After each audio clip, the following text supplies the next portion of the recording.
এখানকার লোকের নিরাপত্তা দেখা এটা আমার দায়িত্ব। আমি এটা জেনে আমার আসলে খুব ভালো লাগছে যে এখানে এই 100 বছর ধরে এরকম প্রতিমা তৈরি হচ্ছে। তা আপনি জানার পরে এটা আমি নিরাপত্তা দেওয়ার জন্য আমি সঙ্গে সঙ্গে 5 জন পুলিশ এখানে নিয়োগ করছি এবং আপনাদেরকে আমি আশ্বস্ত করতে চাই যে আপনাদের এই প্রতিমা যতদিন তৈরি হবে সাথে সাথে যতদিন এই জেলাগুলোতে না যাবে ততদিন এখানে 5 জনের প্রহরা থাকবে। সাথে সাথে আমাদের যে পুলিশ প্রহরা থাকে আর কি, আমাদের নাইট পার্টি থাকে জানেন আপনারা, সেটা এখানে টহল দেবে। তার বাইরে আমাদের অফিসার ইনচার্জ আপনারা জানেন নতুন জয়েন করছে আর কি, তাকে আমি গতকালকে এখানে যোগদান করার আগে আমার কাছে গিয়েছিল বিঘ্নিত। আমি প্রথম যে কথাটা বলছি সেটা এটার কথা বলছি আর কি, যে এখানে পালপাড়ায় একটা জায়গায় প্রতিমা তৈরি হয় সেটাকে ফার্স্ট প্রায়োরিটি দিতে হবে।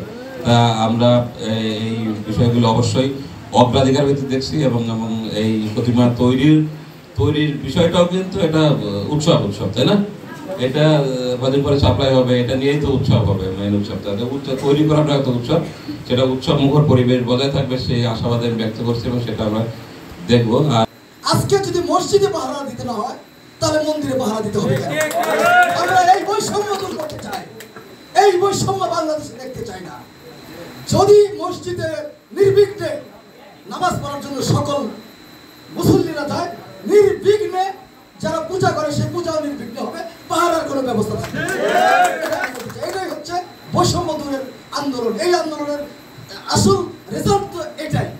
আমাদের যে সম্প্রীতি, 1000 বছরের সম্প্রীতি, এবং সেই সম্প্রীতির জায়গাটাকে আরেকটু মজবুত করা, দেখি সবাই মিলে একসাথে বসে আমরা এটাকে মজবুত করতে পারি।